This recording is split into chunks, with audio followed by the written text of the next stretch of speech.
창세기 22장 17절, 18절 개역개정으로 함께 읽으십니다.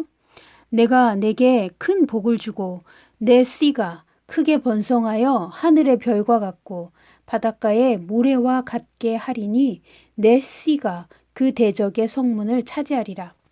또 내 씨로 말미암아 천하 만민이 복을 받으리니 이는 내가 나의 말을 준행하였음이니라 하셨다 하니라. 아멘. 창세기 22장을 우리가 이어서 보고 있습니다. 12절을 보시면 내가 내 아들 내 독자까지도 내게 아끼지 아니하였으니 내가 이제야 내가 하나님을 경외하는 줄을 아노라 라고 여호와의 사자가 하나님의 말씀을 대언하고 있습니다. 백세에 얻은 유일한 독자 이삭을 하나님께 제물로 바친 아브라함은 하나님께로부터 하나님을 경외하는 자라는 이름을 얻었습니다. 이미 창세기 15장 6절에서 아브라함은 여호와를 믿으니 여호와께서 이를 그의 의로 여기시고 의로운 자로 하나님께 인정을 받았습니다. 그런데 오늘 창세기 22장에서는 하나님을 경외하는 자로 하나님께 인정을 받습니다. 우리가 14절 이어서 보시면 아브라함이 그 땅 이름을 여호와 이레라 하였으므로 오늘날까지 사람들이 이르기를 여호와의 산에서 준비되리라 하더라. 여호와의 산. 여호와의 산에서 하나님이 준비하셨다라는 뜻이죠. 이 여호와의 산은 창세기 22장에서는 모리아 땅에 있는 어떤 한 산이라고 기록이 되어 있습니다. 그런데 오늘날 이스라엘 예루살렘 안에 있는 지온산을 가리킨다고 학자들은 말합니다. 다윗이 예루살렘 성을 세우고 다윗의 장막을 세웠던 지온산입니다.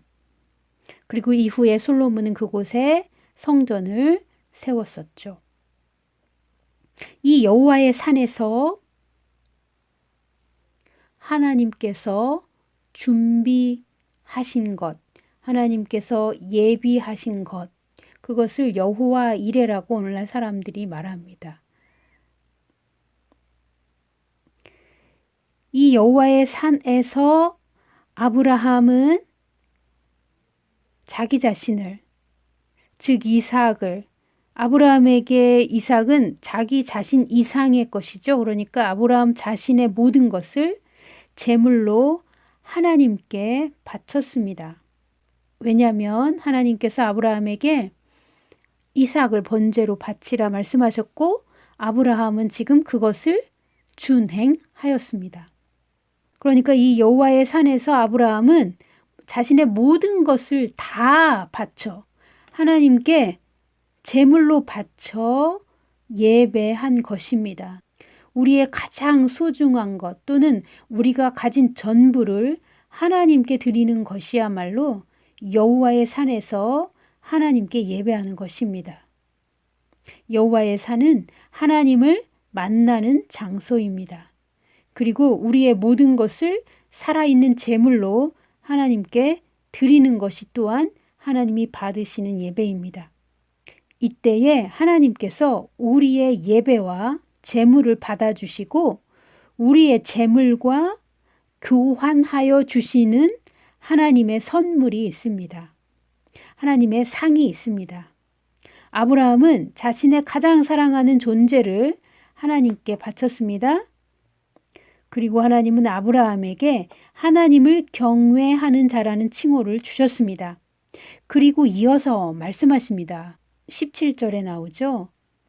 내가 내게 큰 복을 주고 내 씨가 크게 번성하여 하늘의 별과 같고 바닷가의 모래와 같게 하리니 내 씨가 그 대적의 성문을 차지하리라 라고 말씀하여 주십니다. 너의 씨가 그 대적의 성문을 차지하리라. 원수를 공격하여 항상 이길 것이라는 말씀입니다. 그러니까 대적에게 공격을 받는 자가 아니라 거꾸로 대적을 공격하여 대적이 가지고 있는 도시들을 다 차지하게 되리라고 말씀하여 주시는 것입니다.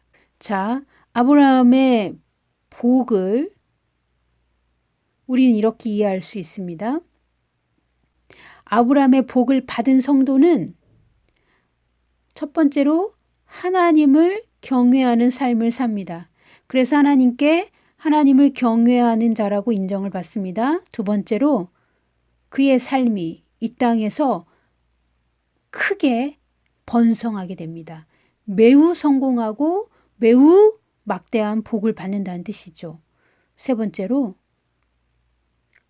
악한 원수 마귀 대적을 쳐서 무너뜨리고 원수가 가지고 있었던 도시들을 차지하게 되는 것입니다. 개역개정의 표현으로 하자면 대적의 성문을 차지하는 권세와 기름 부음을 하나님께 받습니다. 원수의 성문을 차지한다는 말은 무슨 뜻입니까? 원수가 차지했던 모든 것을 도로 빼앗아 온다는 뜻입니다.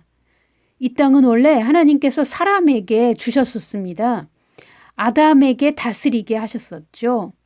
그런데 악한 마귀 사탄이 하와에게 와서 거짓말하고 속이고 그래서 아담과 하와가 이 땅을 다스리는 권세를 가지고 있었던 것을 사단이 훔쳐가서 자신이 이 세상을 다스리고 있게 된 것이죠.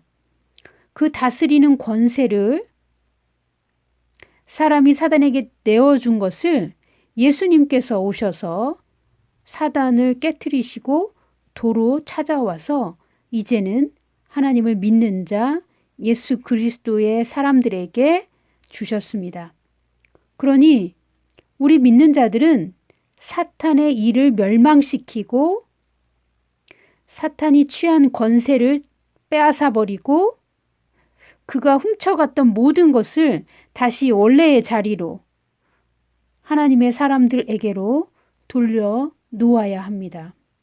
18절 이어서 보십니다. 또 내 씨로 말미암아 천하 만민이 복을 받으리니 이는 내가 나의 말을 준행하였음이니라 하셨다 아니라. 아멘.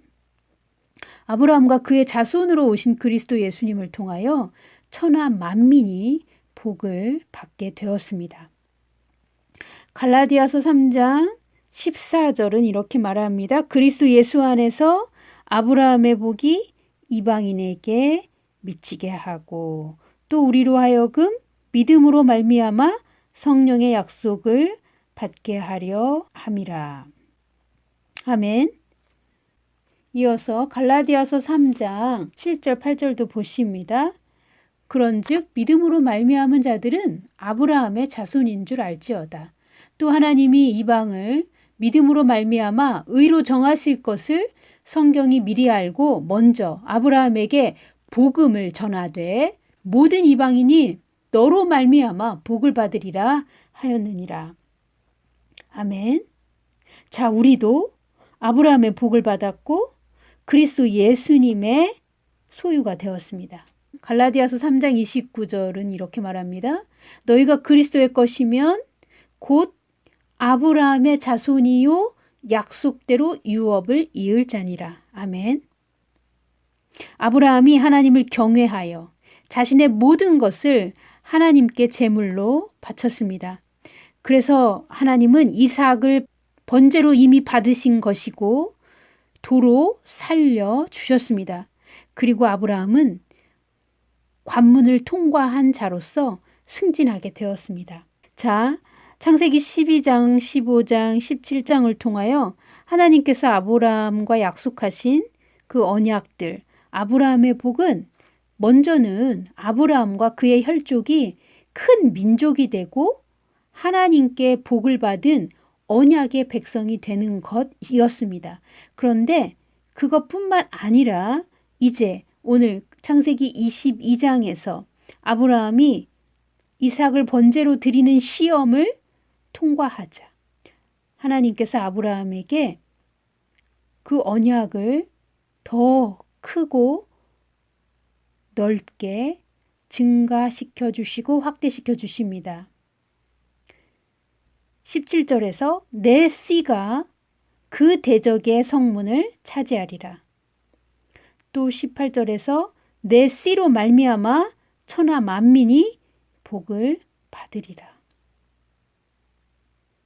즉 하나님의 아들 그리스도 예수께서 아브라함 자손으로 이 땅에 오시게 되었고 예수님을 통하여 마귀의 집을 부수고 마귀가 사람에게서 빼앗은 것을 다시 탈환하게 되었습니다. 뿐만 아니라 이 세상 모든 족속이 즉 천하 만민이 예수님을 통하여 아브라함의 복을 받게 되었습니다. 드디어 하나님께서 이 아브라함을 부르신 그 부르심을 성취하는 삶 안으로 아브라함은 들어가게 되었습니다. 믿음의 조상이 되었습니다. 이것은 율법이 아니라 하나님의 말씀을 아브라함이 믿었기 때문에 믿음으로 말미암아 아브라함은 하나님께 의로운 자가 되었고 하나님을 경외하는 자의 모델이 되어서 하나님이 주시겠다고 약속하신 유업을 실제로 받은 사람이 되었습니다. 아브라함의 복은 하나님을 경외하여 대적의 성문을 차지하기까지 승리하는 믿음을 포함합니다. 예수님과 함께 대적의 성문을 차지하는 자로 오늘날 우리도 부르심을 받았습니다. 우리도 아브라함처럼 여호와의 산에서 자신의 모든 것을 다 바쳐 하나님을 예배한다면 그리고 그 하나님을 예배하는 삶, 경외하는 삶을 산다면 하나님으로부터 하나님을 경외하는 자라고 인정받게 될 것입니다. 또한 하나님께서 우리에게 예수님과 동역하여 대적의 성문을 차지하게 하실 것입니다. 사랑하는 성도 여러분, 여호와의 산에 올라가 하나님께 모든 것을 바칠 수 있는 예배를 하나님께 드리십시오. 놀라운 교환이 여러분의 삶에 올 것입니다. 저주가 복으로 바뀌는 교환이 이루어질 것입니다. 그리고 하나님을 경외하는 자들에겐 원수가 손도 댈 수 없는 높은 차원의 삶으로 하나님께서 여러분을 옮겨주실 것입니다. 아브라함처럼 믿음으로 순종하여 아브라함의 복을 다 받으실 수 있기를 예수님의 이름으로 축복합니다.